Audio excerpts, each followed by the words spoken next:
Mudigubba Awas committee ప్రధాన కార్యదర్శి బాబ్జాన్ నా పేరు.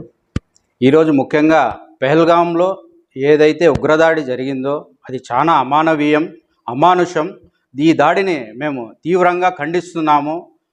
కానీ ఈ దుశ్చర్యకి ఎవరైతే పాల్పడ్డారో ఈ ఉగ్రవాదులకి కులాలు మతాలు వీటితో సంబంధం లేదు. దీంట్లో ఎవరు పాలు పంచుకున్నా అది మన భారతదేశస్తులైనా విదేశస్తులైనా ఈ చర్యలో పాల్గొనాలని ప్రభుత్వం కఠినంగా శిక్షని తద్వారా నా దేశ ప్రజలకు రక్షణ కల్పించేసుకుంటున్నాము. ఈ దాడిలో ఎవరైతే మరణించారో నా దేశ పౌరులు వారికి వారి కుటుంబాలకి మా ఆవాస్ కమిటీ తరఫున ప్రగాఢ సానుభూతిని తెలియజేస్తున్నాము. ఇకపై ఇలాంటి దాడులు పునరావృతం కాకుండా కేంద్ర ప్రభుత్వం తక్షణమే చర్యలు తీసుకొని కల్పించాలని ఈ సభ అంటున్నాము.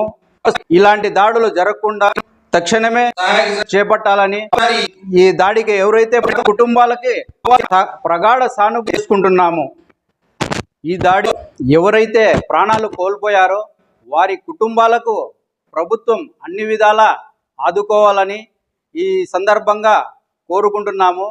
అలాగే ఈ దాడికి పాల్పడ్డ ఎవరైనా సరే వారిని కఠినంగా శిక్షించాలని ఈ సందర్భంగా కోరుకుంటూ, అలాగే భారతీయ పౌరులుగా భారతీయ ముస్లిమ్స్గా ఎప్పుడైనా సరే ఏ సమయంలో అయినా సరే ఏ దేశంతో అయినా సరే యుద్ధం జరిగితే మేము భారతీయులుగా భారతీయ ముస్లిం పౌరులుగా మేము మా ప్రాణాలు పణంగా పెట్టి ముందు వరుసలో మేము నిలబడతామని మా ఆవాస్ కమిటీ తరఫున గట్టిగా మేము మా వాయిస్ను వినిపిస్తున్నాము.